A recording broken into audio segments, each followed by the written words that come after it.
بسم اللہ الرحمن الرحیم۔ اللہ کے نبی جن کے ساتھ میں یہ مشرکین جو نہ ماننے والے تھے، ان کی کارروائیاں اتنی عظیم شخصیت کے ساتھ، اتنی احترام والی شخصیت جن کو کہ ماننے والے مسلمان اور نہ ماننے والے بھی جن کو اچھی طرح سے جانتے تھے اور ان کو بہت ہی محبت کی نظر سے دیکھتے تھے، جب ان کے ساتھ میں ان کے یہ حالات تھے تو جو چھوٹے چھوٹے مسلمان تھے ان کے ساتھ میں جتنا بھی چاہتے تھے یہ کس طرح سے یہ لوگ ظلم کرتے تھے مسلمان ہونے والوں کے ساتھ۔ ہر قبیلہ اپنے مسلمان ہونے والے افراد کو، جو بھی انسان تھا اس کو طرح طرح کی سزائیں دیتا تھا۔ اس کے برعکس اور جس شخص کا بھی کوئی قبیلہ نہ تھا پھر اس کی تو پوچھے ہی مت، اس پر جتنے بھی ظلم نہ ہو جائیں تو پھر کم ہیں۔ ابو جہل جب کسی معزز اور طاقتور آدمی کے مسلمان ہونے کی خبر سنتا تو اس کو ڈانٹ پلاتا، لیکن جب کسی کمزور آدمی کا مسلمان ہونے پر اس کو خبر ملتی کہ یہ مسلمان ہو گیا ہے تو اس کو بہت مارتا اور بہت ہی تکلیف دیتا۔ حضرت عثمان بن عفان رضی اللہ کا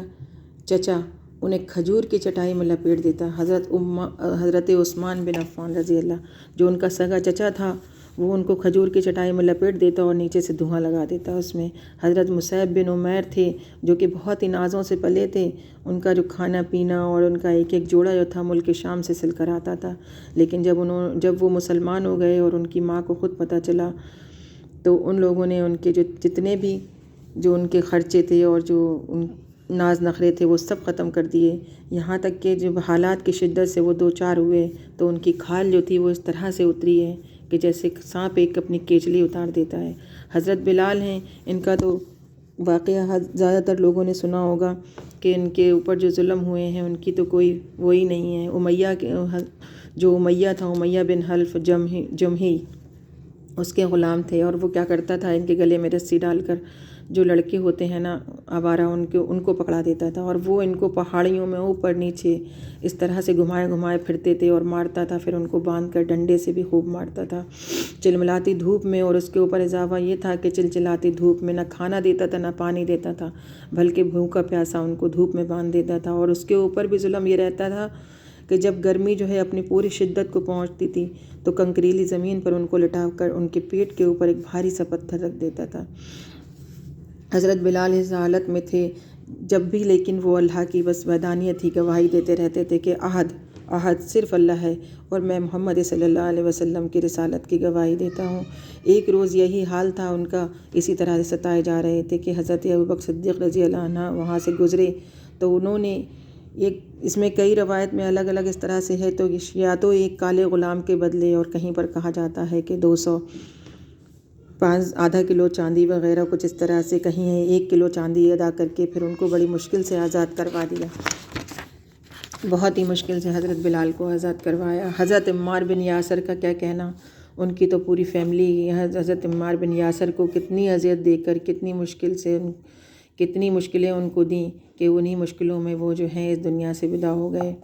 اور جب یہ حضرت یاسر کو اللہ کے نبی کا گزر ہوا ایک بار تو انہوں نے دیکھا کہ ان کو پریشانی دی جا رہی ہے، تو انہوں نے کہا کہ اے یاسر کے خاندان والو، تم صبر کرو، میں دیکھ رہا ہوں کہ تمہارا ٹھکانہ جنت ہے۔ اور جو ان کی بیوی تھی حضرت سمیہ، جو ان کی پہلی کہتے ہیں کہ مسلمان میں پہلی جو شہادت تھی وہ ان حضرت سمیہ کی ہوئی کہ ان کی تو شرمگاہ میں ہی نیزہ مارا تھا ابو جہل نے، جس سے کہ وہ ہلاک ہو گئی تھیں اور وہ شہید ہو گئی تھیں۔ اور جو حضرت عمار تھے ان دونوں کے بیٹے حضرت سمیہ اور حضرت یاسر کے بیٹے تھے حضرت عمار، ان کو بھی اتنا ستاتے تھے، دھوپ میں یہ تپاتے تھے یہ لوگ مشرکین لوگ جو نہ ماننے والے تھے، اور یہ کہتے تھے کہ بس محمد صلی اللہ علیہ وسلم کو گالی دو اور ان کے بارے میں جو ہے کوئی بھی اچھی بات نہ کہو، کچھ بھی برا کہہ دو، لیکن حضرت عمار کو بہت ہی مجبور کرتے تھے، اور مجبوراً انہوں نے ان کی بات مان لی ایک دن اور کہہ دیا کہ میں نہیں مانتا محمد صلی اللہ علیہ وسلم کو۔ لیکن جب ان کو اس بات کا احساس ہوا تو بہت روئے، بہت بلبلائے اور اپنے آپ کو سزا بھی دی کہ ایک ستون سے باندھ لیا۔ کہنے لگے جب تک اللہ کے نبی معاف نہیں کریں گے جب تک میں نہیں یہاں سے ہٹوں گا۔ اسی میں ایک من کفر باللہ من بعد ایمانہ، انہی کے لیے پھر یہ آیت نازل ہوئی اللہ کی طرف سے کہ جس نے اللہ کے پر ایمان لانے کے بعد کفر کیا اس پر غضب ہو، لیکن جو مجبوری سے ستایا گیا اور جس کا دل اس بات پر نہیں ہے، لیکن اس کے لیے اللہ کی طرف سے وہ ایمان مطمئن ہو جائے کہ اللہ کی طرف سے اس کے لیے کوئی پکڑ نہیں۔ اور حضرت خباب بن ارت ان کو بھی اس طرح سے مشرکین سزائیں دیتے کہ ان کے سر کے بال نوچتے، سختی سے ان کی گردن جو تھی وہ اس کو مروڑ دیتے، کئی بار انہیں دہکتے ہوئے انگاروں پر لٹاٹ دیتے، اور وہ حالات یہ رہتے کہ ان کی جب چربی پگھل کر ان انگاروں پر گرتی تب اس پگھلی ہوئی چربی سے وہ انگارے بجھتے۔ اسی میں ایک اور اضافہ ہے کہ زنیرہ اور نہدیہ یہ ان کی صاحبزادیاں تھیں حضرت خباب کی، اور عبیس یہ سب ان کی لونڈیاں تھیں۔ انہوں نے اسلام کیا تو مشرکین کے ہاتھوں اتنی سزائیں ان کو دی گئیں کہ نمونے جو ہیں ان کے ذکر کیے جا چکے ہیں، کئی جگہ ان کے نمونے جو ہیں، ان کے واقعات جو ہیں وہ کئی جگہ ان کو بیان کیا جا چکا ہے۔ بہت ہی ان کو تکلیفیں دی گئیں، لیکن ان کو اور مسلمان جو بھی لوگ ہوتے کہ ابھی ان کو اس قدر مارتے تھے وہ بھی کہ مارتے مارتے تھک جاتے، اور بعد میں کہتے کہ کسی سے مروت کی وجہ بس یہی نہیں ہے کہ محض کہ تم بس اتنا کرو، ہم مطلب تم کو نہیں ماریں گے، نہ تم کو سزا دیں گے، ہماری کوئی دشمنی نہیں ہے، بس تم اللہ کو اور اللہ کے نبی کا جو یہ دین ہے بس اس کو چھوڑ دو۔ آخرکار ہوا یہ کہ حضرت ابوبکر صدیق رضی اللہ نے حضرت بلال اور عامر بن فہیرہ اور اسی طرح کی کتنی ہی لونڈیاں تھیں جن کو خرید کر سب کو آزاد کر دیا۔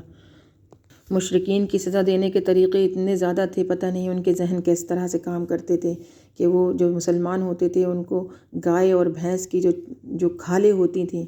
اس میں لپیٹ کر، اونٹوں کی کھالوں میں لپیٹ کر، اور ان کو دھوپوں میں ڈال دیا کرتے تھے، مکہ کی چلچلاتی دھوپ میں پتھروں کے بیچ میں پھنسا دیا کرتے تھے۔ حقیقت مگر یہی تھی کہ جو اللہ کے والے تھے وہ جتنا بھی ان کو ظلم کا نشانہ بنایا جائے لیکن وہ کسی بھی حال میں اپنے آپ کو مسلمان ہونے سے نہیں ہٹاتے تھے، اور نہ ہی اپنے آپ کو اللہ کی راہ سے ہٹاتے تھے، اور نہ ہی مشرکین ان کے قدموں کو ہلا پائے کبھی۔ اسی طرح سے اللہ کے نبی کو بھی جو مکہ کے جو بڑے بڑے سردار ہیں وہ کئی بار کہتے کہ آپ ان کے آگے بھی تجویزیں کئی طرح کی ترکیبیں رکھتے اپنی ہر طرح سے ان کو توڑنے کی اور جھکانے کی کوشش کرتے کہ ہم آپ کو اپنا، اگر آپ چاہتے ہیں ہم آپ کو اپنا بادشاہ مان لیتے ہیں، ہم آپ جس سے چاہیں اسے شادی کروا دیتے ہیں، ہم آپ کو مال دولت دیے دیتے ہیں، بس آپ یہ دین جو تبلیغ ہے، جو دین ہے اس کو بند کر دیجئے، یا پھر ہمارے بتوں کو برا کہنا بند کر دیجئے، اور جو اللہ کی وحدانیت آپ بیان کر رہے ہیں اس میں ہمارے بتوں کا بھی کچھ حصہ رکھ لیجئے۔ لیکن اللہ کے نبی کے اوپر تو اللہ نے اپنے نبی سے کہہ دیا تھا کہ ان سب کا صرف ایک ہی جواب ہے کہ قل یا ایھا الکافرون، میں وہ سب کچھ نہیں کر سکتا اور تم وہ سب کچھ نہیں کر سکتے، میرا دین میرے لیے ہے، لکم دینکم ولی دین، میرا دین میرے لیے اور تمہاری جو دین ہے وہ تمہارے لیے۔ مشرکین جو تھے وہ اپنے حرکتوں سے باز نہیں آتے تھے، اور مسلمان بھی جو تھے وہ کمزور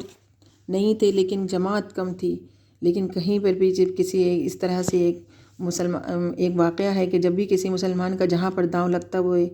پیٹ لیتا۔ حضرت سعد بن ابی وقاص جو اللہ کے نبی کے ماموں تھے، ایک بار ان زبر پڑ گئے اور انہوں نے ایک شخص کی اتنی پٹائی لگائی کہ اس کا خوب سنبھال کے خون بہہ نکلا۔ یہ پہلا خون تھا جو اسلام کے لیے بہایا گیا۔